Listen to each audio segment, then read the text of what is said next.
Sky Express, Gilas, Pilipinas, naglabas ng isang napakabigat at nakakagulat na balita. Posibleng magsama-sama sa isang window ang pinakamalalim at pinaka-versatile na frontline na mabubuo ng bansa sa modernong era. Sa February window ng FIBA World Cup Asian Qualifiers kontra Australia, posibleng makita ng buong mundo ang pagsanib puwersa ni Kai Sotto, Quentin Malura-Brown, AJ Edu, Junmar Fajardo, Carl Tamayo, Justin Brownlee, Ange Kwame, and Benny Boatwright. Isang lineup na hindi lang malalaki, kundi elite sa skill, mobile at international experience. Ito ang unang pagkakataong halos lahat ng pinakamalalaking peraso ng Gilas ay maaring magtagpo sa isang high-stakes matchup at timing dahil target ni Kai ang January comeback matapos ang matagal na recovery. Eksaktong para sa February showdown kontra Boomers. Kung mabubuo ang grupo, ibang klaseng dimension ang madadala ng Gilas. Kai bilang 7-footer rim protector at lob threat, AJ Edu bilang mobile defensive anchor, at QMB na high IQ rebounder na kayang tumakbo sa modern pace. Dagdag pa rito, ang dalawang bigs na sina Junmar Fajardo at Carl Tamayo na may kombinasyon ng inside scoring at stretch ability. Si Justin Brownlee naman ang stabilizer ng buong sistema, habang sina Ange Kwame at Benny Boatwright ay parehong may length, shooting at anterior presence na bihira pagsabay-sabayin sa isang national pool.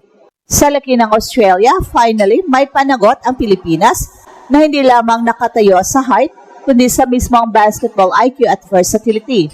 Kung dati nagkaroon ng mismatch sa paint o sa boards, ngayon mas may laban sa bawat rotation at bawat matchup. Sa unang pagkakataon sa mahabang panahon, ang frontline ng Gilas ay hindi lamang pang-rebuild, pang-content na. Magtuloy-tuloy ang momentum ni Kai at maging 100% ang kanyang katawan bago tumapat sa Australia. Posibleng ito na ang window na muling magpapaingay ang Gilas sa buong Asian region. Kung titingnan ang mas malalim na epekto sa sobrang bigat at lalim ng frontline ng Gilas, mas nagiging malinaw na hindi lang Australia ang kailangang mag-adjust, pati tayo mismo. Sa laki ng kombinasyong, dala ni Kai Sotto, 7'3", Quentin Malura-Brown, 6'10", AJ Edu, 6'10", Junmar Fajardo, 6'10", Carl Tamayo, 6'7", Justin Brownlee, 6'4", Ange Kwame, 6'10", at Benny Boatwright, 6'10", kailangan ng isang connector, isang high IQ forward na kayang magtahe sa spacing, playmaking at transition flow ng team. Si Kevin Kembao, 6'6", ang pinakamodernong Pinoy big wing sa buong pool. Ang kanyang presensya ay hindi lang dagdag sa size, kundi mismong pandikit na magpapatakbo ng opensa kapag sabay-sabay ang malalaki sa loob. Ang Australia ay kilala na structured physically. Hindi sila basta umaasa sa laki, gumagalaw sila ng sabay-sabay, matibay ang screen setting, mabilis ang steal sa post at mahusay mang-cut. Kaya para masabayan sila, hindi sapat ang height, kailangan ang play recognition, switching discipline at smart rotations. Dito nangunguna si Kevin Kembao. May court vision siya na pambihira para sa isang 6'6 forward. Kayang magbaba ng bola kapag trap si JB. Kayang mag-operate sa high post kapag nasa dunker spot si Kai o AJ. At kayang magbigay ng one pass away reads na magpapabilis ng opensa. Sa dami ng malalaking katawan sa loob, ang isang stretch initiator, katulad niya ang magpapanatiling fluid at unpredictable ng Gilas. Kapag magsama sina KQ at Carl Tamayo, nagiging dual stretch ang spacing ng Gilas. So ibig sabihin, kayang i-drag palabas ang dalawang bigs ng Australia na siyang magbubukas ng mas maluwag na driving lanes para kay Justin Brownlee. Kapag namang ipasok sina Kai at AJ, mas magiging lethal ang high-low action dahil kayang magbaba ni KQ ng tamang entry pass sa tamang anggulo. Magiging 4-level offense bigla ang Gilas. May post threat, may vertical lob threat, may mid-range creator, at may pick and pop shooter. Mas magiging mahalaga ang role ni KQ sa depensa dahil sa kanyang 6'6 size at wide frame, kaya niyang i-body up ang smaller centers ng Australia kapag nag-switch at hindi siya madaling matulak kapag kailangan ng small ball defensive look. Siya ang magiging 4 o minsan 5 para mapabilis ang depensa nang hindi nawawala ang playmaking. At dahil dito, mas maraming line-up combinations ang magbubukas. KQ, JB, small ball. KQ, Tamayo, shooting front court. KQ, high, hybrid tower alignment. O KQ, both right, double stretch.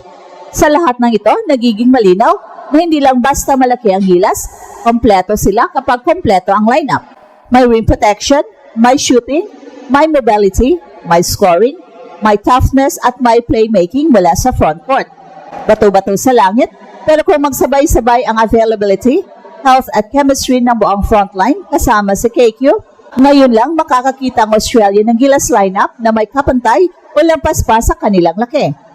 At sa darating na February window, posibleng ito ang pinakamatinding paghahanda ng gilas para sa isang Oceania powerhouse sa loob ng maraming taon. At kung pagpatuloy ang mas malalim na pagbabasa sa magiging epekto ng isang historically loaded frontline ng gilas, mas lumilinaw na hindi lang ito simpleng paghahanda para sa February window, kundi isang blueprint na maaring magbago sa paraan ng paglalaro ng ating national team sa buong susunod na cycle. Ang kombinasyon ng laki, skill at versatility ay hindi pangkaraniwan. Sa totoo lang, ngayon lang nagkakaroon ng ganitong klaseng depth ang gilas sa posisyon ng frontcourt, hindi lang malaki, kundi modernong malaki. Sa isang matchup tulad ng Australia, ang una nilang inaasahan ay kaya nilang magdomina physically dahil yun ang nakasanayan nila laban sa mas maliliit na Asian teams. Pero sa sitwasyong ito, nag-iiba ang equation. Ang Australia ay hindi pwedeng mag-switch ng basta-basta dahil kapag nagkaroon sila ng maliit na naka-assign kay Kai, AJ o Boatwright, mismong spacing ng gilas ang papabor sa mismatch.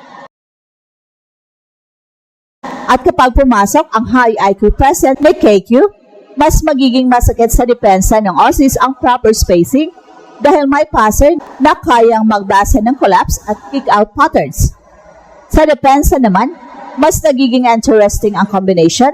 Ang presensya ni Kai at AJ ay nagbibigay ng dalawang rim protectors na parehong mobile. Kapag idagdag mo pa si Justin Brownlee bilang point of attack help at si KQ na mahusay mag-rotate kahit late, nagiging masakla para sa Australia ang drive attempts nila.